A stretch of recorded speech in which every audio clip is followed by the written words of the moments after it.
Hello दोस्तों, स्वागत है आपका मेरे यूट्यूब चैनल स्टडी बोध में। तो दोस्तों, आज की क्लास आप सबके लिए महत्वपूर्ण है। ये क्लास आपकी परीक्षा के लिए रामबाण होगी, क्योंकि आपका सिलेबस का जो टॉपिक है मुगल काल, दोस्तों काफ़ी इम्पोर्टेंट टॉपिक है ये आपके लिए। अगर मध्यकाल से कहीं से भी प्रश्न आएगा तो मुगल काल से प्रश्न जरूर आएगा।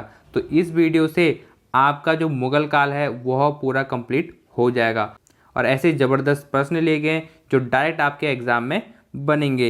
दोस्तों, इसके बाद मुगल काल का पार्ट 2 आएगा, तो इन दोनों वीडियो से आपका जो मुगल काल पूरा टॉपिक है वह कवर हो जाएगा। और दोस्तों, गारंटेड यहाँ से क्वेश्चन जरूर बनेगा। तो ये वीडियो आपके लिए महत्वपूर्ण है, तो वीडियो को शेयर करें और पहली बार जो हमारी वीडियो देख रहे हैं तो चैनल को सब्सक्राइब जरूर कर लें। इससे पहले हमने दिल्ली सल्तनत को भी कवर कर लिया है, भक्ति आंदोलन, सूफी आंदोलन, इसके भी महत्वपूर्ण प्रश्नों को कवर कर लिया है, और मराठा और सिख साम्राज्य दोस्तों इसको भी कवर कर लिया है। और आज और कल की क्लास से हम मुगल काल को कवर कर लेंगे। तो दोस्तों, आपका जो मध्यकालीन इतिहास है यह लगभग कवर हो चुका है। ऐसे ही हम आपका जो जीएस का सिलेबस है उसके सारे टॉपिक को यहाँ पर कवर कर लेंगे। दोस्तों, ये रिवीजन क्लास है, इससे आपका रिवीजन भी होगा और जिनका सिलेबस अभी कंप्लीट नहीं हुआ है तो उनका सिलेबस भी कंप्लीट होगा, क्योंकि एग्ज़ाम आपके बहुत नज़दीक हैं और अब आप टॉपिक वाइज पढ़ोगे तो काफ़ी टाइम आपका वेस्ट हो जाएगा। ऐसे एमसीक्यू के थ्रू आप पढ़ोगे तो आपका टाइम भी कम लगेगा और आपका टॉपिक भी क्लियर हो जाएगा।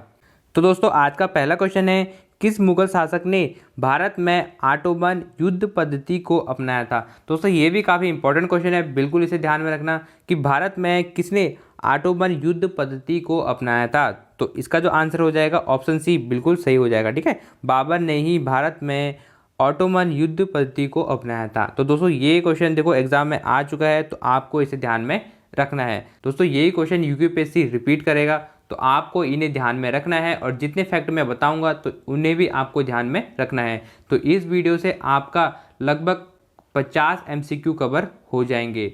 नेक्स्ट है, पानीपत का प्रथम युद्ध किसके मध्य हुआ था। दोस्तों, काफ़ी इंपॉर्टेंट क्वेश्चन है, बिल्कुल कई बार एग्जाम में आ चुका है, आप देख सकते हो, आपको इसे ध्यान में रखना है। तो आपके ऑप्शन है बाबर और राणा सांगा, हेमू और मुगल, हुमायूं और शेर खान, और बाबर और इब्राहिम लोदी। तो दोस्तों, इसका सही आंसर हो जाएगा बाबर और इब्राहिम लोदी। ठीक है, ऑप्शन डी बिल्कुल सही हो जाएगा। बाबर और इब्राहिम लोदी के बीच ही पानीपत का प्रथम युद्ध हुआ था। क्या हुआ था? पानीपत का प्रथम युद्ध। दोस्तों, ध्यान रखना, पानीपत का प्रथम युद्ध पूछ रहा है आपसे। ठीक है, अब इसकी डेट भी आपको पता होनी चाहिए। तो इसकी जो डेट है वह है 1526। ठीक है, 1526 में हुआ था पानीपत का प्रथम युद्ध हुआ था। किसके बीच हुआ था? बाबर और इब्राहिम लोदी के बीच में हुआ था। और इसमें जो इब्राहिम लोदी था इसकी हार हुई थी। ठीक है, और इसकी हार हो गई थी और इसकी मृत्यु हो गई थी। तो ऐसा भी क्वेश्चन पूछा जाता है कि मध्यकाल का प्रथम राजा जो युद्ध में मारा गया था कौन था? इब्राहिम लोदी। ठीक है, मध्यकाल का प्रथम राजा जो युद्ध में मारा गया था वह था इब्राहिम लोदी। तो ये भी आपको ध्यान में रखना है। दोस्तों, जो मैंने आपको पहले क्वेश्चन में बताया था कि ऑटोमन पद्धति अपनाई थी, वह पानीपत के प्रथम युद्ध में ही अपनाई थी। ठीक है, तो ये आपको ध्यान में रखना है।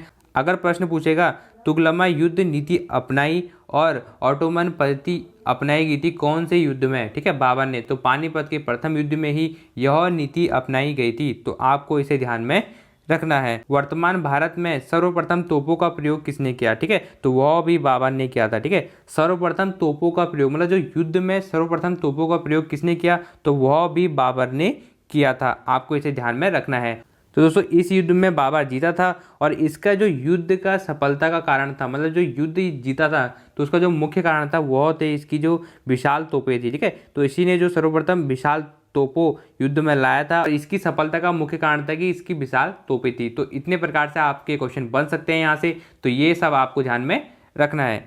नेक्स्ट क्वेश्चन है, खानवा के युद्ध में कौन पराजित हुआ था। दोस्तों, ये भी काफ़ी इंपॉर्टेंट है, बिल्कुल ध्यान में रखो। उत्तराखंड एग्जाम में ये क्वेश्चन आ चुका है। दोस्तों, यही क्वेश्चन रिपीट होंगे आपके जो एग्जाम में यूपीएससी अब जो प्रश्न डालेगा तो वही क्वेश्चन रिपीट होंगे, तो इसलिए इनको ध्यान में रखना। तो क्वेश्चन क्या पूछ रहा है आपसे कि खानवे के युद्ध में कौन पराजित हुआ। दोस्तों, काफ़ी इंपॉर्टेंट क्वेश्चन है कि खानवे के युद्ध में कौन पराजित हुआ था। जितने भी युद्ध हैं सभी आपको याद करने हैं। तो दोस्तों, ऑप्शन है राणा प्रताप, हेमू, राणा सांगा या अलाउद्दीन खिलजी। तो दोस्तों, इसका सही आंसर हो जाएगा ऑप्शन सी राणा सांगा। ठीक है, राणा सांगा ध्यान से रखना, राणा प्रताप मत कर देना। दोस्तों, ऑप्शन में आएगा राणा प्रताप भी आएगा और राणा सांगा भी आएगा, पर आपको सही क्या करना है? राणा सांगा। कौन सा युद्ध था? खानवा का युद्ध था। ठीक है, ये आपको ध्यान में रखना है। खानवा का युद्ध था, राणा संगा इसमें पराजित हुआ था। और ये कब हुआ था? तो इसकी डेट है 1527। ठीक है, नेक्स्ट है, बाबर ने अपने बाबरनामा में किस हिंदू राजा का उल्लेख किया? मोस्ट इंपॉर्टेंट क्वेश्चन है, बिल्कुल स्टार लगा लो, एग्जाम में ये प्रश्न जरूर बनेगा। दोस्तों ध्यान रखना, बिल्कुल ये प्रश्न बन सकता है। क्वेश्चन क्या पूछ रहा है कि बाबर ने अपने बाबरनामा में किस हिंदू राजा का उल्लेख किया है, मतलब किस हिंदू राजा का उसमें उल्लेख मिला है। दोस्तों जो बाबरनामा से जितने भी प्रश्न बनेंगे अभी इस क्वेश्चन में मैं आपको सारे बताऊंगा। तो सबसे पहले इसका आंसर देख लेते हैं कि कौन से राजा का उल्लेख किया था। तो ऑप्शन है उड़ीसा, गुजरात, मेवाड़ या कश्मीर। ठीक है, तो इसका जो सही ऑप्शन हो जाएगा वह हो जाएगा मेवाड़। ठीक है, मेवाड़ और विजयनगर ये दोनों आपको ध्यान में रखना है। ठीक है, विजयनगर भी, विजयनगर आएगा तो ये भी आपको ध्यान में रखना है। मतलब दोनों में से अगर कोई भी ऑप्शन में आता है तो आपको उसे सही करके आना है, और दोनों ऑप्शन नहीं आएंगे, एक ही ऑप्शन आएगा। ठीक है, किस राजा का उल्लेख मिलता है? मेवाड़ और विजयनगर। दोस्तों जो बाबरनामा है पहले इसको जान लेते हैं। ठीक है, बाबरनामा जो है इसको तुजुक ए बाबरी बोलते हैं। क्या नाम है इसका दूसरा? तुजुक ए बाबरी, आपको इसे ध्यान में रखना है। तो ये जो है बाबर ने स्वयं लिखा था। क्या लिखा है? बाबर ने ये स्वयं लिखा है बाबरनामा को। कौन सी भाषा में लिखा है ये आपसे पूछता है क्वेश्चन में कि कौन सी भाषा में लिखा है। तो यह लिखा है तुर्की भाषा में। ठीक है, कौन सी भाषा है? तुर्की भाषा में। आप वहाँ पे कंफ्यूज हो जाते हो उर्दू, फारसी, तुर्की या हिंदी। तो दोस्तों वहाँ पर जो है तुर्की भाषा में लिखा है। कौन सी भाषा में लिखा है? तुर्की भाषा में लिखा है। आपको इसे ध्यान में रखना है। और किसने लिखा है ये भी पूछा जा सकता है, क्योंकि बाबरनामा जो है वह बाबर ने ही लिखा है। ठीक है, तो आपको इसे ध्यान में रखना है। और दोस्तों जो बाबरनामा था इसका जो फारसी में अनुवाद कराया था वह अकबर ने कराया था। किसने कराया था? अकबर ने इसका फारसी में अनुवाद कराया था। ये प्रश्न भी एग्जाम में बनता है। ठीक है, लिखा किसने? बाबर ने। इसका फारसी में अनुवाद किसने कराया? अकबर ने कराया था। और किसने करा था? तो ये नाम भी आप ध्यान में रखना, अब्दुल रहीम ने। किसने करा था? अब्दुल रहीम थे, अब्दुल रहीम खाना। ठीक है, खान, अब्दुल रहीम खान हो जाएगा। ठीक है, तो इन्होंने ही बाबरनामा का फारसी में अनुवाद कराया था। और किसके काल में हुआ था या किसने कराया था? किसने कराया था बोल रहा है तो अकबर आएगा। ठीक है, आपको इसे ध्यान में रखना है। नेक्स्ट है, तुजुक ए बाबरी किस भाषा में लिखा गया था? दोस्तों काफ़ी इंपॉर्टेंट है। अभी मैंने बताया था आपको कि तुजुक ए बाबरी और बाबरनामा दोनों एक ही है। ठीक है, तो यह लिखा गया था तुर्की में। ऑप्शन सी बिल्कुल सही हो जाएगा। नेक्स्ट है दोस्तों, अयोध्या स्थित बाबरी मस्जिद का निर्माण किसने कराया था?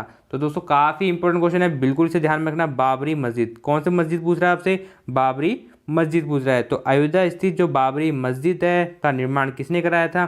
तो आपके ऑप्शन है बाबर, हुमायूं या निजामुल मुल्क मीर बाकी। ठीक है, तो दोस्तों इसका सही आंसर हो जाएगा मीर बाकी। ठीक है, ऑप्शन डी बिल्कुल सही हो जाएगा। मीर बाकी ने ही अयोध्या में जो स्थित बाबरी मस्जिद है ना उसका निर्माण कराया था। ठीक है, क्वेश्चन ऐसा भी पूछा जाता है कि बाबरी मस्जिद कहाँ पर है। ठीक है, तो ये पूछेगा तो कहाँ आएगा? अयोध्या में। ये भी आपको ध्यान रखना है, जो बाबरी मस्जिद है वह अयोध्या में है। और किसने इसका निर्माण कराया था? मीर बाकी ने। ठीक है, मीर बाकी ने इसका निर्माण कराया था। यह बाबर का एक सेना नायक था, तो इसने इसका निर्माण कराया था। किसका? बाबरी मस्जिद का निर्माण कराया था। अगर पूछेगा किसके काल में हुआ था तो बाबर के काल में हुआ था। ये भी आपको ध्यान में रखना है। ठीक है, बाबर के काल में हुआ था क्योंकि बाबर का सेनापति था कौन? मीर बाकी था। और इसने क्या कराया था? बाबरी मस्जिद का निर्माण कराया था। कहाँ पर? अयोध्या में। तो इतने सारे फैक्ट आपको ध्यान में रखने हैं। नेक्स्ट क्वेश्चन है दोस्तों, हुमायूं द्वारा लड़े गए 4 प्रमुख युद्धों का तिथि अनुसार सही क्रम अंकित करें। युद्ध स्थलों के नाम नीचे अंकित हैं। दोस्तों ये भी काफ़ी इंपॉर्टेंट है। मतलब जो हुमायूं ने जो युद्ध लड़े थे तो उनका क्रम अनुसार बताना है। ठीक है, सबसे पहला युद्ध कौन सा लड़ा गया था और सबसे अंतिम युद्ध उसका कौन सा है। तो आपको सारे ऑप्शन देखने हैं। और मैंने पहले ही कहा था कि आपको सारे युद्ध याद होने चाहिए। आपका होमवर्क है आज का। ठीक है, तो जितने भी अकबर के, बाबर के और हुमायूं के जो भी युद्ध उन्होंने किए हैं सारे आपको नोट करने हैं। आपके एग्जाम की दृष्टि से महत्वपूर्ण है, एग्जाम में बनते हैं। तो इसका सही आंसर हो जाएगा ऑप्शन डी। ठीक है, देवरा, चौसा, कन्नौज और सरेद। क्योंकि जो देवरा का युद्ध हुआ था यह हुआ था 1532 में। ठीक है, 1532 में हुआ था। किसके बीच में हुआ था? हुमायूं और अफगान के बीच में हुआ था। किसके बीच में हुआ था? हुमायूं और अफगान के बीच में हुआ था। इसमें हुमायूं की जीत हुई थी। आपको ये नोट करना है कॉपी में कि हुमायूं और अफगान के बीच में हुआ था और हुमायूं के इसमें जीत हुई थी। ठीक है, और जो हमारा चौसा का युद्ध है, कौन सा? चौसा का युद्ध है, यह हुआ था 1539 में। ठीक है, तो आपको ध्यान में रखना है सबसे पहला युद्ध कौन सा है? देवरा का, या इसे दोहरा युद्ध भी कहते हैं। ये कब हुआ था? 1532 में। और जो चौसा का युद्ध है यह कब हुआ था? 1539 में हुआ था। किसके बीच में हुआ था? हुमायूं और शेरशाह के बीच में हुआ था। काफ़ी इंपॉर्टेंट है। चौसा का युद्ध किसके बीच में हुआ था? हुमायूं और शेरशाह के बीच में हुआ था। इसमें कौन जीता था? शेरशाह जीता था। कौन जीता था? शेरशाह इसमें जीता था। ठीक है, आपको इसे ध्यान में रखना है। और जो हमारा नेक्स्ट है कन्नौज का युद्ध, ये हुआ था कन्नौज या बिलग्राम का युद्ध भी बोलते हैं इसे। तो यह हुआ था 1540 में। कब हुआ था? 1540 में हुआ था। किसके बीच में हुआ था? हुमायूं और शेरशाह के बीच में हुआ था। ठीक है, और शेरशाह इसमें जीता था। और शेरशाह ने क्या किया फिर इसके बाद? आगरा और दिल्ली पर कब्जा किया। ठीक है, मतलब इसी युद्ध के बाद उसने आगरा पर और दिल्ली पर कब्जा कर लिया, क्योंकि जो मुगल काल थे वह दिल्ली पर भी और आगरा पर भी उनका कब्जा था। तो शेरशाह सूरी ने क्या किया कि इस युद्ध को हराने के बाद आगरा और दिल्ली पर खुद का कब्जा कर लिया था। ठीक है, शेरशाह सूरी वंश का वहां पर कब्जा हो गया था। ठीक है, और इसके बाद जो आता है सरहिंद का युद्ध, दोस्तों ये भी काफ़ी इंपॉर्टेंट है। यह हुआ था 1555 में। ठीक है, कब हुआ था? 1555 में हुआ था। पहला कौन सा है? देवरा का युद्ध, चौसा युद्ध, फिर कन्नौज का युद्ध या बिलग्राम का युद्ध, दोनों नाम है इसके, और सरहिंद का युद्ध उसके बाद 1555 में हुआ था। यह हुआ था हुमायूं और सिकंदर के बीच में हुआ था। किसके बीच में हुआ था? हुमायूं और सिकंदर के बीच में हुआ था। सिकंदर कौन है दोस्तों? सिकंदर जो है जो सूरी शासक थे, मतलब शेरशाह सूरी थे ना जिस वंश का, उसी वंश का सिकंदर सूरी भी था। शेरशाह सूरी के बाद जो है सिकंदर सूरी आता है, तो इसको हराया था किसने? हुमायूं ने। मतलब उसने इतना साल इंतजार किया। देखो 1555 में, 1540 में आगरा और दिल्ली पर कब्जा कर लिया था किसने? शेरशाह सूरी ने। ठीक है, 1540 में। और उसके बाद जो था 1555 में उसने जो है 15 साल इंतजार करा। उसके बाद फिर उसने आक्रमण किया किस पे? सूरी शासक, उसमें कौन था? सिकंदर पे।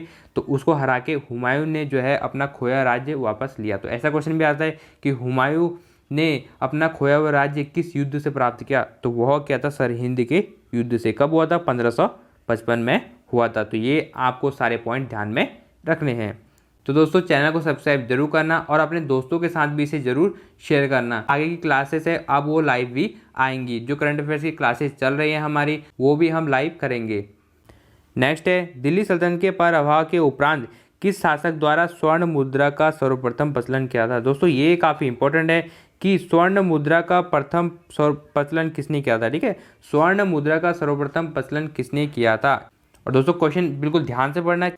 दिल्ली सल्तनत का क्या था? उसमें प्रभाव था और उसके उपरांत, ठीक है, उसके बावजूद भी मतलब किस शासक ने स्वर्ण मुद्रा का सर्वप्रथम प्रचलन किया? तो ऐसा क्वेश्चन अगर एग्जाम में आएगा तो आपको इसे ध्यान में रखना है। तो दोस्तों इसका सही आंसर हो जाएगा ऑप्शन बी, हुमायूं। ठीक है, हुमायूं ने ही दिल्ली सल्तनत के प्रभाव के उपरांत भी स्वर्ण मुद्रा का प्रचलन किया था। बिल्कुल एग्जाम में बनेगा दोस्तों, गारंटेड। आपको इसे ध्यान में रखना है। क्या है इसका सही आंसर? हुमायूं ने ही सर्वप्रथम प्रचलन किया था। नेक्स्ट है दोस्तों, निम्नलिखित में से किसने अपने बादशाह पति के लिए मकबरे का निर्माण कराया था? दोस्तों काफ़ी इंपॉर्टेंट है, बिल्कुल एग्जाम की दृष्टि से आपको इसे ध्यान में रखना है। क्वेश्चन क्या पूछ रहा है कि निम्नलिखित में से किसने अपने बादशाह पति के लिए, ठीक है, अपने पति के लिए मकबरे का निर्माण कराया? ठीक है, मकबरे का निर्माण कराया था। मकबरा क्या होता है दोस्तों? मुगल काल में जो ये शासक होते थे तो इनके मृत्यु के बाद इनको जो है इनके मकबरे में दफनाया जाता था। मतलब जहाँ इनको दफनाया जाता था तो वही इनका मकबरा होता था। तो आपको ये ध्यान में रखना है। और मकबरे से भी प्रश्न जरूर आता है। ठीक है, अकबर का मकबरा कहाँ है, बाबर का मकबरा कहाँ है, तो ये सारे आपको ध्यान में रखने हैं। तो दोस्तों यहाँ पर जो पूछ रहा है कि किसने अपने पति के लिए जो मकबरा बनाया था, ठीक है, तो ऑप्शन है आपका शाही बेगम ने, हाजी बेगम ने, मुमताज महल ने या नूर निराज बेगम ने। ठीक है, तो इसका सही ऑप्शन हो जाएगा हाजी बेगम ने। हाजी बेगम कौन था? तो दोस्तों हुमायूं थी, हुमायूं की पत्नी थी हाजी बेगम, और इसने अपने पति के लिए मकबरे का निर्माण कराया था। ठीक है, आपको इसे ध्यान में रखना है। और जो हुमायूं का मकबरा कहाँ है अगर ये पूछेगा तो दिल्ली में। ठीक है, तो दिल्ली में हुमायूं का मकबरा है। और किसने कराया था इसका निर्माण? हाजी बेगम ने कराया था। आपको इसे ध्यान में रखना है। नेक्स्ट है दोस्तों, चांदी का सिक्का किसने शुरू किया? काफ़ी इंपॉर्टेंट क्वेश्चन है दोस्तों कि चांदी का सिक्का किसने शुरू किया? तो ऑप्शन है आपके अकबर ने, शेरशाह ने, अलाउद्दीन खिलजी ने या बख्तियार खिलजी ने। तो दोस्तों इसका सही आंसर हो जाएगा शेरशाह ने। ठीक है, शेरशाह ने ही चांदी का सिक्का शुरू किया था। आपको इसे ध्यान में रखना है। और दोस्तों जो चांदी का सिक्का उसने शुरू किया था उसको कहते थे रुपया। तो उसने जो उसका नाम रखा, क्या रखा? उसका नाम रुपया। ठीक है, तो क्वेश्चन ऐसे भी आता है कि रुपया सिक्का किसने चलाया? तो वह चलाया था शेरशाह सूरी ने। और इसने एक सिक्का और चलाया था, वह तांबे का था। ठीक है, उसको कहता था ये दाम। क्या कहता था? दाम। तो दाम सिक्का किसने चलाया? तो वह चलाया था शेरशाह सूरी ने। रुपया सिक्का किसने चलाया था? शेरशाह सूरी ने। तो ये आपको ध्यान में रखना है। नेक्स्ट है दोस्तों, शेरशाह का मकबरा कहाँ है? बिल्कुल इंपॉर्टेंट है कि शेरशाह का मकबरा कहाँ है, काफ़ी बार एग्जाम में बनता है। तो ऑप्शन है आपके सासाराम, दिल्ली, ये हो जाएगा सोनारगांव या कलिंजर। ठीक है, तो इसका सही ऑप्शन हो जाएगा ऑप्शन ए, सासाराम में ही शेरशाह का मकबरा है। ठीक है, सासाराम में ही शेरशाह का मकबरा है। और ये सासाराम कहाँ पर है ये भी आपको पता होना चाहिए, मतलब वर्तमान में ये कहाँ पर है, तो ये बिहार में है। कहाँ पर है, बिहार में है। कलिंजर में तो दोस्तों इसकी मृत्यु हुई थी, किसकी, शेरशाह सूरी की मृत्यु हुई थी। नेक्स्ट है, दिल्ली में पुराना किला के भवनों का निर्माण क्या था। दोस्तों काफ़ी इंपॉर्टेंट क्वेश्चन है कि दिल्ली में पुराना किला, ठीक है, ध्यान क्वेश्चन को ध्यान से पढ़ो, क्योंकि ये निर्माण किसने किया, इस मस्जिद का निर्माण किसने किया, इसका मकबरा कहाँ है, तो आप इसमें कंफ्यूज हो जाओगे। तो इसलिए क्वेश्चन को ध्यान से पढ़ो और उसे याद करने की कोशिश करो कि इसको मैं कैसे याद कर सकता हूँ। तो दोस्तों दिल्ली में जो पुराना किला है, ठीक है, सबसे पहले कहाँ पूछ रहा है आपसे, दिल्ली, पहले तो ये ध्यान में रखो क्या पूछ रहा है वहाँ पर, पुराना किला। ठीक है, दिल्ली में पुराना किले के भवनों का निर्माण किसने किया, तो दोस्तों आपका ऑप्शन है फिरोज शाह तुगलक, इब्राहिम लोदी, बाबर ने या शेरशाह ने। ठीक है, तो इसका सही ऑप्शन हो जाएगा शेरशाह ने किया था। ठीक है, आपको इसे ध्यान में रखना है। दोस्तों सबसे पहले बाबर आता है, उसके बाद आपका हुमायूं आता है, और हुमायूं के बाद आपको कौन आता है, अकबर आता है। ठीक है, और जो शेरशाह सूरी है, शेरशाह सूरी जो है अलग वंश का था, ये सूरी शासक था। ठीक है, इसने जो है हुमायूं के काल में हुमायूं पर आक्रमण किया था। उस समय तक इसने भी भारत पर कब्जा करके अपने वंश की स्थापना की थी। तो हुमायूं के काल में ही इसका वर्णन मिलता है, किसका, शेरशाह सूरी का, पर यह मुगल काल का नहीं था। तो आपको ये भी ध्यान में रखना है। नेक्स्ट है, कृषकों की सहायता के लिए किस मध्यकालीन भारतीय शासक ने पट्टा एवं कबूलियत की व्यवस्था प्रारंभ की थी। तो दोस्तों काफ़ी इंपॉर्टेंट क्वेश्चन है कि कृषकों की सहायता के लिए, मतलब किसके लिए की थी, किसानों के लिए। ठीक है, मध्यकालीन भारतीय शासक ने पट्टा एवं कबूलियत की व्यवस्था प्रारंभ की थी। ठीक है, तो आपको ये ध्यान रखना है कि पट्टा और कबूलियत व्यवस्था किसने प्रारंभ की थी, तो सिर्फ आपको इसे ध्यान में रखना है, क्या की थी, पट्टा और कबूलियत व्यवस्था। तो दोस्तों आपके ऑप्शन है अलाउद्दीन खिलजी, मोहम्मद बिन तुगलक, अकबर या शेरशाह। ठीक है, तो इसका सही ऑप्शन हो जाएगा शेरशाह सूरी ने ही क्या की था, पट्टा और कबूलियत की व्यवस्था प्रारंभ की थी। और किसके लिए की थी, किसानों के लिए, मतलब कृषकों के लिए की थी। ठीक है, आपको ये भी ध्यान में रखना है। दोस्तों कई बार एग्जाम में आ चुका है, तो आपको इसे ध्यान में रखना है। नेक्स्ट है, शेरशाह का उत्तराधिकारी था। दोस्तों काफ़ी इंपॉर्टेंट क्वेश्चन है कि शेरशाह का उत्तराधिकारी था, क्योंकि ऐसे क्वेश्चन आप नहीं पढ़ते हो कि शेरशाह का उत्तराधिकारी कौन था, क्योंकि शेरशाह के बारे में ज़्यादा वर्णन नहीं है। तो आप सोचोगे कि इससे कोई भी फैक्ट नहीं बन सकता, पर एग्जामिनर जो है आप क्या पता ऐसे ही घुमा के क्वेश्चन दे दे कि शेरशाह का उत्तराधिकारी कौन था। तो दोस्तों इसका जो सही आंसर हो जाएगा वह हो जाएगा ऑप्शन बी, इस्लाम शाह। ठीक है, इस्लाम शाह ही शेरशाह का उत्तराधिकारी था। कौन था शेरशाह का उत्तराधिकारी, इस्लाम शाह। आपको ध्यान में रखना है, इस क्वेश्चन को यहीं पर याद हो जाना चाहिए। नेक्स्ट है दोस्तों, हल्दी घाटी का युद्ध किस वर्ष में हुआ था। दोस्तों मोस्ट इंपोर्टेंट है, बिल्कुल स्टार लगा लो, जबरदस्त क्वेश्चन है, आपकी परीक्षा में ये जरूर बनेगा। दोस्तों हल्दी घाटी का जो युद्ध हुआ था वह हुआ था 1576 में, बिल्कुल ध्यान रखना है। तो ऑप्शन बी बिल्कुल सही हो जाएगा। देखो दोस्तों यहाँ पर 1576 ईसा पूर्व भी दे रखा है, तो आप जल्दीबाजी में इसको टिक करके आ जाओगे, जो गलत हो जाएगा।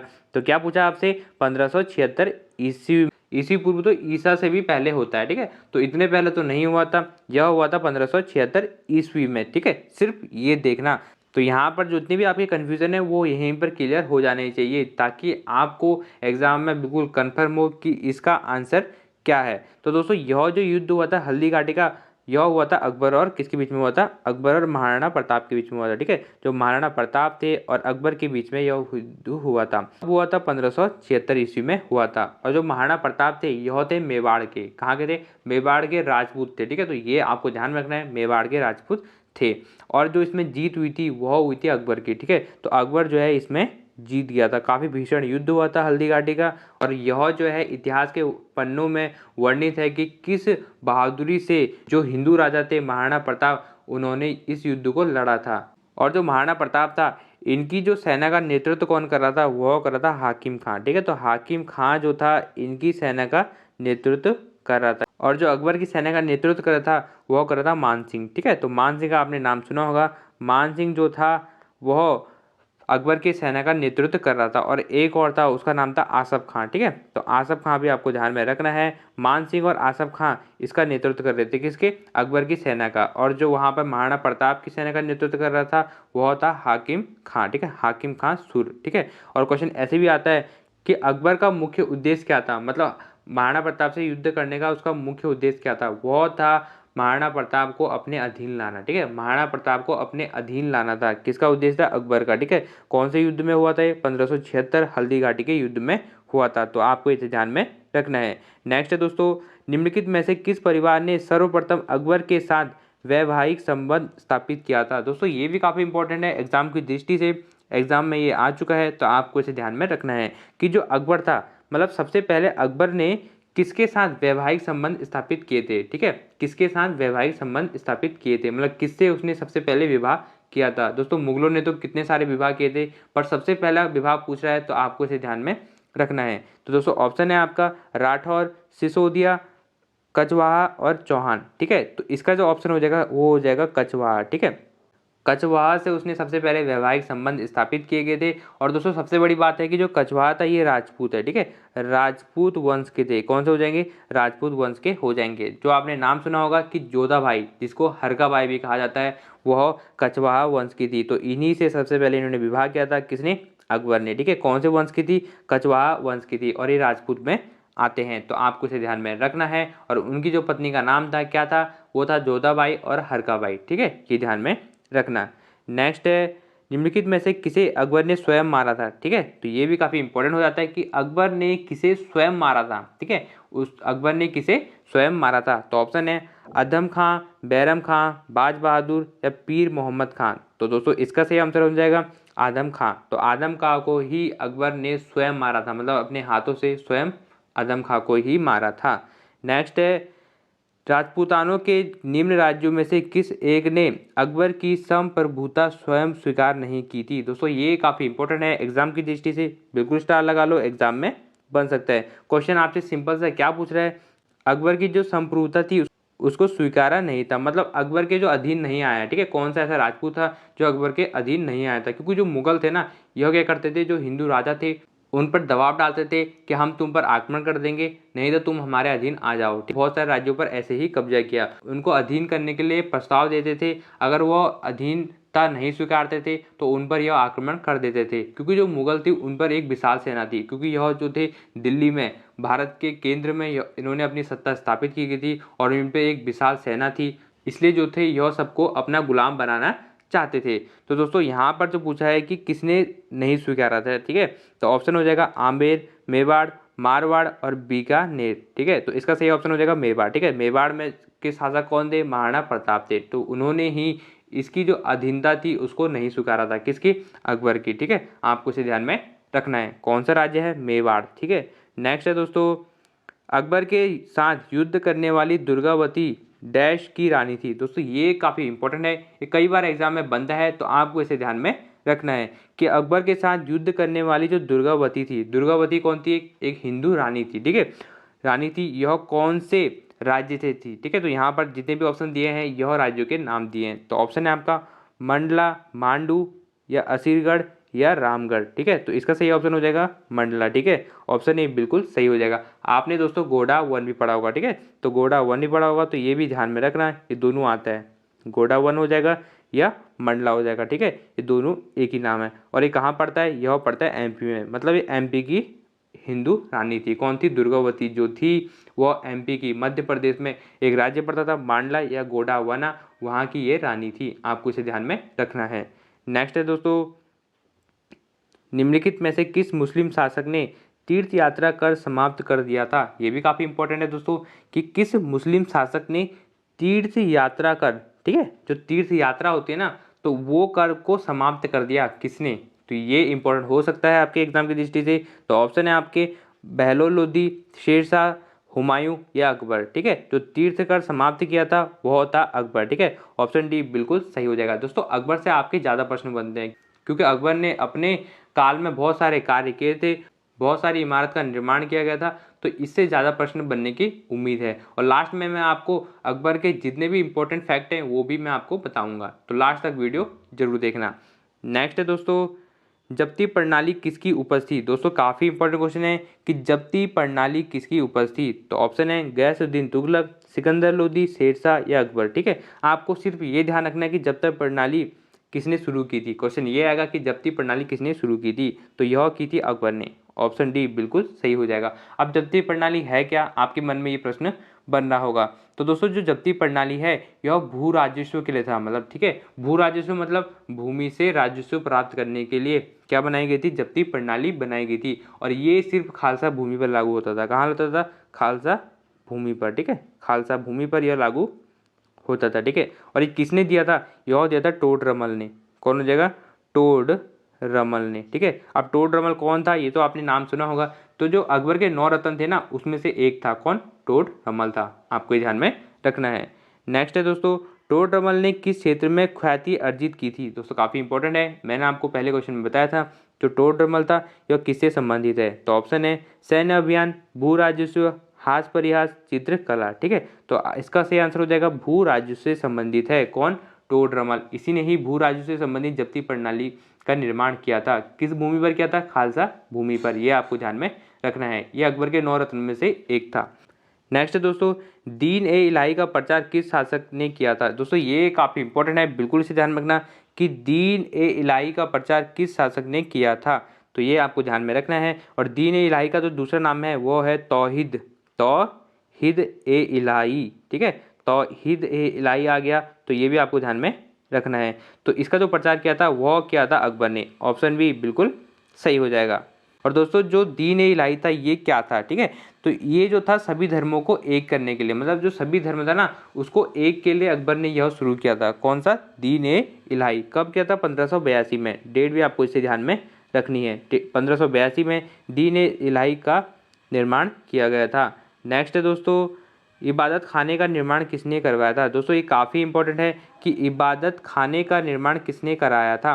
तो दोस्तों सबसे पहले आपको पता होना चाहिए कि इबादत खाना क्या है, ठीक है। इबादत खाना क्या है, तो इबादत खाना जो है धार्मिक विषयों पर वाद विवाद करने के लिए, ठीक है। जितने भी मतलब धार्मिक विषय होते थे, जैसे कोई भी धर्म से संबंधित जो वाद विवाद होगा, कोई चर्चा होगी, तो उसके लिए उसने एक इबादत खाना बनाया। किसने बनाया था, यह बनाया था अकबर ने, ठीक है। तो ऑप्शन सी बिल्कुल सही हो जाएगा इसका, अकबर ने यह बनाया था। और दोस्तों कब बनाया गया था, यह बनाया गया था 1575 में, ठीक है।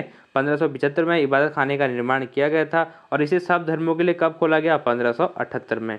बिल्कुल इसे ध्यान में रखना, 1578 में सभी धर्मों के लिए खोला गया था। और 1575 में क्या किया गया था, इसको इबादत खाने का निर्माण किया गया था। धार्मिक विषयों पर वाद विवाद के लिए इसे खोला गया था, ठीक है। नेक्स्ट क्वेश्चन है दोस्तों, निम्नलिखित इमारतों में से कौन सी इमारत शान फतेहपुर कही जाती है। दोस्तों मोस्ट इंपॉर्टेंट है, बिल्कुल स्टार लगा लो इसे, एग्जाम में आपका ये बनेगा, ठीक है। तो शान फतेहपुरी कहा जाती है, मतलब किस इमारत को, ठीक है, कौन सी इमारत है जिसे शान फतेहपुर कहा जाता है, ठीक है। तो ये काफ़ी इंपॉर्टेंट है। ऑप्शन है बुलंद दरवाज़ा, तुर्की सल्तनत का महल, जामा मस्जिद, शाहजादी अंबर का महल, ठीक है। तो इसका सही ऑप्शन हो जाएगा बुलंद दरवाज़ा, ठीक है। बुलंद दरवाज़ा का निर्माण किसने कराया था, वह कराया था अकबर ने, ठीक है। और इसे का नाम क्या है, शान फतेहपुर। इसे कहते हैं शान फतेहपुर भी कहते हैं। और दोस्तों जो फतेहपुर है, ठीक है, थोड़ा सा इसको भी देख लो। जो फतेहपुर सीकरी है इसका निर्माण अकबर ने कराया था। किसने कराया था, मतलब ये जो है अकबर ने इसका निर्माण कराया था। आपको इसे ध्यान में रखना है। और इसे 1986 में यूनेस्को में शामिल किया गया है। कब किया गया,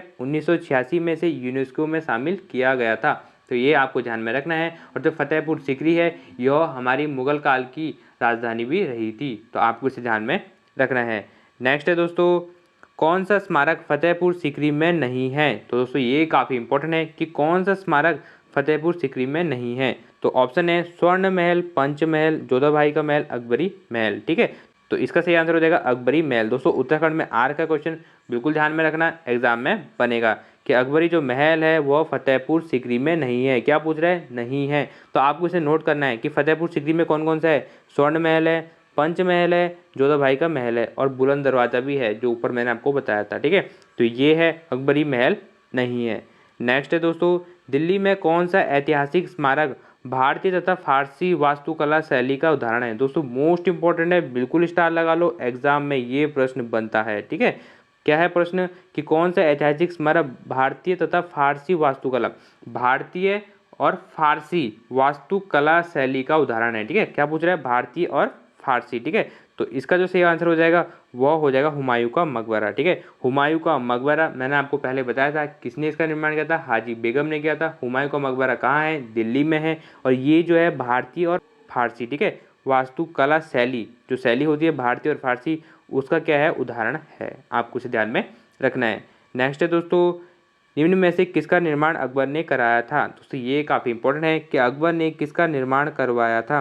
तो दोस्तों पहला आंसर है बुलंद दरवाज़ा, जामा मस्जिद, कुतुब मीनार, ताजमहल। ठीक है, तो दोस्तों इसका सही आंसर हो जाएगा बुलंद दरवाज़ा। ठीक है, मैंने आपको बताया था बुलंद दरवाज़ा का निर्माण किसने कराया था, वह कराया था अकबर ने कराया था। किसने कराया था, अकबर ने कराया था। नेक्स्ट है दोस्तों, अकबर द्वारा बनाई गई कौन सी इमारत का नक्शा बौद्ध विहार की तरह है। दोस्तों ये काफ़ी इंपॉर्टेंट है, बिल्कुल स्टार लगा लो इसे, एग्जाम में ये सारे प्रश्न आपके बनेंगे। तो कौन सी इमारत जो है अकबर ने जो बनाई थी, मतलब कौन सी इमारत अकबर ने बनाई थी और जो उसका जो नक्शा है, मतलब वो जो नक्शा है उसका बौद्ध विहार की तरह है। ठीक है, बौद्ध विहार की तरह उस टाइप का है, तो यह कौन सा है। तो दोस्तों ऑप्शन है पंचमहल, दीवान ए खास, जोधाबाई का महल, बुलंद दरवाजा। ठीक है, तो इसका जो सही आंसर हो जाएगा पंचमहल। पंचमहल का जो रूप है वह किसकी तरह है, बौद्ध विहार की तरह है। दोस्तों ये काफ़ी इंपॉर्टेंट है, आपको इसे ध्यान में रखना है।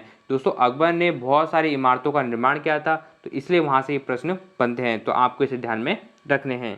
नेक्स्ट क्वेश्चन है दोस्तों, जहांगीर महल स्थित है। दोस्तों काफ़ी इंपॉर्टेंट क्वेश्चन है कि जहांगीर महल, बिल्कुल ध्यान में रखना, जहांगीर महल तो ये है आपका आगरा में। ठीक है, ऑप्शन सी बिल्कुल सही हो जाएगा, आगरा में ही आपका जहांगीर महल स्थित है। नेक्स्ट है दोस्तों, अकबर का मकबरा कहाँ पर स्थित है। ये भी काफ़ी इंपॉर्टेंट है, बिल्कुल स्टार लगा लो, एग्जाम में ये प्रश्न बनेगा। मैंने कहा था कि मकबरे से प्रश्न आता है, तो इसलिए सबके मकबरे आपको याद होने चाहिए। तो दोस्तों जो अकबर का मकबरा है यह है सिकंदरा में। ठीक है, ऑप्शन ए बिल्कुल सही हो जाएगा, सिकंदरा में ही अकबर का मकबरा है। तो ये प्रश्न आएगा बिल्कुल 100%, आपको इसे ध्यान में रखना है। सिकंदरा किसने बसाया था, तो सिकंदर लोदी ने बसाया था, तो ये भी आपको पता होना चाहिए, इसे भी ध्यान में रखना। नेक्स्ट क्वेश्चन है दोस्तों, अकबर के काल में महाभारत का फारसी अनुवाद किसके निर्देशन में हुआ था, वह है। दोस्तों काफ़ी इंपॉर्टेंट क्वेश्चन है, पहले तो आपको इसे ध्यान में रखना है कि महाभारत का फारसी अनुवाद किसने किया था। क्वेश्चन क्या पूछ रहा है, महाभारत का फारसी अनुवाद किसने किया था और किसके काल में हुआ था, अकबर के काल में हुआ था। तो ये दो फैक्ट आपको याद रखना है कि महाभारत का फारसी अनुवाद किसने किया था और महाभारत का फारसी अनुवाद किसके काल में हुआ था, तो ये भी प्रश्न बनेगा। तो इसका सही आंसर हो जाएगा ऑप्शन डी, फैजी ने। ठीक है, फैजी ने ही महाभारत का फारसी अनुवाद किया था। ठीक है, तो आपको इसे ध्यान में रखना है। दोस्तों जो एक अनुवाद विभाग की स्थापना की थी, किसने की थी, अकबर ने की थी। ठीक है, अनुवाद विभाग की स्थापना की थी, किसने की थी, अकबर ने की, फैजी की अध्यक्षता में की थी। किसकी अध्यक्षता में की थी, जो फैजी था उसके अध्यक्षता में एक अनुवाद विभाग की स्थापना की थी कि जितने भी जो हिंदू ग्रंथ है उनको हम दूसरी भाषा में अनुवाद करेंगे, मतलब जो इनकी भाषा थी फारसी, तुर्की, तो उर्दू, इसमें ये अनुवाद करना चाहते थे, तो इसलिए इसने अनुवाद विभाग की स्थापना करी। तो क्वेश्चन ये भी बनता है, अनुवाद विभाग की स्थापना किसने करी, अकबर ने की थी। तो जो महाभारत का फारसी अनुवाद किसने किया था, फैजी ने किया था। नेक्स्ट है दोस्तों, रजमनामा किस हिंदू ग्रंथ का फारसी अनुवाद है। दोस्तों ये काफ़ी इंपॉर्टेंट है, बिल्कुल स्टार लगा लेना, एग्जाम में बनता है। तो रजमनामा जो किस हिंदू ग्रंथ का फारसी अनुवाद था। ठीक है, तो दोस्तों इसका सही आंसर हो जाएगा, वह हो जाएगा महाभारत का। ठीक है, जो महाभारत का फारसी अनुवाद था वो था रजनामा, मतलब महाभारत का इन्होंने फारसी अनुवाद करा और उसका नाम क्या रखा, फिर रजमनामा रखा। क्या रखा उसका नाम, रजमनामा रखा था।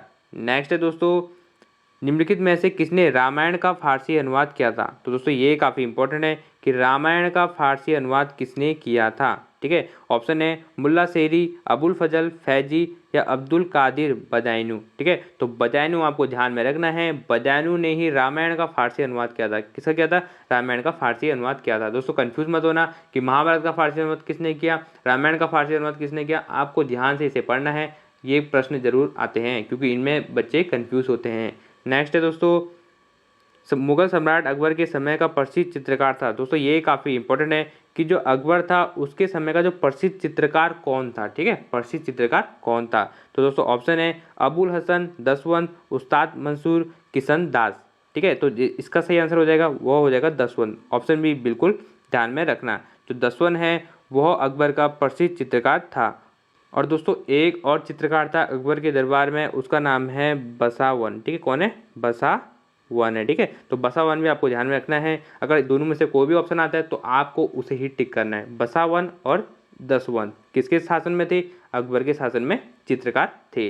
नेक्स्ट है दोस्तों, इंग्लैंड की रानी एलिजाबेथ प्रथम का समकालीन भारतीय राजा था। तो दोस्तों जो इंग्लैंड की रानी थी एलिजाबेथ, जिसके समय ईस्ट इंडिया कंपनी भारत में स्थापित हुई थी, तो उस समय जो था भारतीय राजा था। ठीक है, भारतीय राजा कौन था। ऑप्शन है अकबर, शाहजहां, औरंगजेब या बहादुर शाह। तो इसका सही आंसर हो जाएगा अकबर। ठीक है, अकबर ही जो था इंग्लैंड की रानी एलिजाबेथ का प्रथम समकालीन राजा था। नेक्स्ट क्वेश्चन है दोस्तों, भारत में किसके शासनकाल में इंग्लिश ईस्ट इंडिया कंपनी का गठन हुआ? दोस्तों काफ़ी इंपॉर्टेंट है। ऑप्शन है औरंगजेब, अकबर, जहांगीर या हुमायूं। ये ऑप्शन ही इनमें से कोई नहीं। तो दोस्तों इसका सही आंसर हो जाएगा ऑप्शन बी, अकबर के समय ही इंग्लिश ईस्ट इंडिया कंपनी का गठन हुआ था भारत में। ठीक है, जो अंग्रेजों की जो कंपनी थी इंग्लिश ईस्ट इंडिया कंपनी, उसका स्थापना कब हुई थी भारत में? अकबर के समय ही हुई थी। और उसमें कौन था? एलिजाबेथ रानी के समय हुआ था। ठीक है, तो ऐसा दोनों क्वेश्चन अगर आएंगे तो आपको ध्यान में रखना है। नेक्स्ट क्वेश्चन है दोस्तों, अकबर के दरबार में आने वाला पहला अंग्रेज व्यक्ति था। दोस्तों ये काफ़ी इंपॉर्टेंट है, बिल्कुल स्टार लगा लेना, एग्जाम में ये बनता है। तो जो अकबर के दरबार में आने वाला पहला अंग्रेज व्यक्ति, क्योंकि देखो जो अकबर था उसके शासनकाल में ही इंग्लिश ईस्ट इंडिया कंपनी की स्थापना हो गई थी। तो जो पहला अंग्रेज अधिकारी आया था अकबर के दरबार में आया था तो वह था रॉल्फ फिंच। ठीक है, ऑप्शन ए बिल्कुल सही हो जाएगा, रॉल्फ फिंच ही अकबर के दरबार में आया था। नेक्स्ट है दोस्तों, अकबर ने बंगाल तथा बिहार का मुगल साम्राज्य में मिलाया। दोस्तों ये काफ़ी इंपॉर्टेंट है, बिल्कुल ध्यान में रखना कि अकबर ने बंगाल और बिहार को मुगल साम्राज्य में कब मिलाया था। ठीक है, बंगाल को और बिहार को मुगल साम्राज्य था उसमें कब मिलाया था? तो दोस्तों इसका सही आंसर हो जाएगा 1576। ऑप्शन सी बिल्कुल सही हो जाएगा, आपको इसे ध्यान में रखना है। 1576 में ही बंगाल और बिहार को उसने अपने राज्य में मिलाया था। दोस्तों यहाँ पर थोड़ा सा अकबर के बारे में और कुछ जान लेते हैं जो आपके एग्जाम की दृष्टि से महत्वपूर्ण है।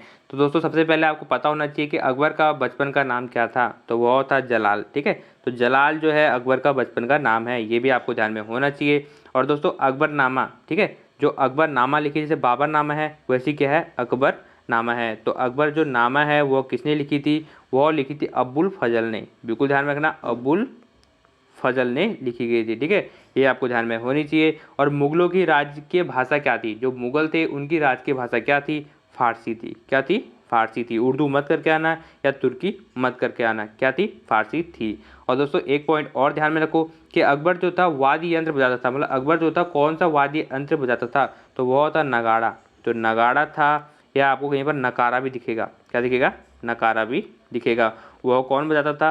अकबर बजाता था। तो ये आपको ध्यान में होना चाहिए। और दोस्तों मैंने जो आपको बताया था कि जो अकबर ने फतेहपुर सीकरी में निर्माण किया था पंचमहल का, ठीक है, पंचमहल का निर्माण किया था, जो इसका आकार है वह आपको पिरामिड आकार का मिलेगा। तो अगर क्वेश्चन आता है कौन सी इमारत अकबर की पिरामिड आकार की है, तो वह है पंचमहल। तो ये भी आपको ध्यान में रखना चाहिए। तो दोस्तों आप इसे नोट कर लो कि अकबर ने फतेहपुर सीकरी में कौन कौन सी इमारत का निर्माण किया। तो नोट करिए, तुर्की सुल्तान महल, पंचमहल, जोधाबाई महल, स्वर्ण महल, दीवाने आम, दीवाने खास, मरियम कोठी और बीरबल की कोठी। ये भी कहाँ पर है? फतेहपुर सीकरी में है। तो ये सब जो है फतेहपुर सीकरी में है। जो महत्वपूर्ण है वह मैंने आपको बता दिया। और दोस्तों आज आपका होमवर्क है कि जो अकबर के 9 रत्न हैं उनके नाम आपको सारे नोट करने हैं कि अकबर के 9 रत्न के कौन कौन से हैं। एग्जाम में प्रश्न बनता है तो आपको ध्यान में रखना है। तो दोस्तों ये थी आज की क्लास। दोस्तों इस क्लास में मैंने आपके 50+, ठीक है, 50+ MCQ को यहाँ पर डिस्कस कर दिया है जो आपके मुगल काल के हैं। तो दोस्तों हमारा जो है अकबर तक, ठीक है, अकबर तक मुगल काल जो है वो कवर हो चुका है। अब इससे आगे आपको नेक्स्ट क्लास में मिलेगा। तो इन दोनों वीडियो से आपका जो मुगल काल है वह पूरा कवर हो जाएगा। अगर एग्जाम में प्रश्न यहाँ से बनता है दोस्तों, प्रश्न यहाँ से ज़रूर बनेगा, तो आपको यहाँ से ज़रूर प्रश्न देखने को मिलेगा। तो दोस्तों वीडियो को ज़रूर शेयर करें अपने दोस्तों के साथ और चैनल को सब्सक्राइब कर लीजिए। और जल्दी ही आपकी करंट अफेयर्स की क्लासेस भी आएगी जो आपके उत्तराखंड आगामी परीक्षाओं के लिए महत्वपूर्ण है। और दोस्तों जो हमारी नेशनल करंट अफेयर्स की क्लासेस हैं वह आपके सारे एग्जाम, आपके एसएससी, बैंकिंग या उत्तराखंड की जो भी आगामी परीक्षाएं हैं उनके लिए महत्वपूर्ण है। मिलते हैं नेक्स्ट वीडियो में, तब तक के लिए नमस्कार।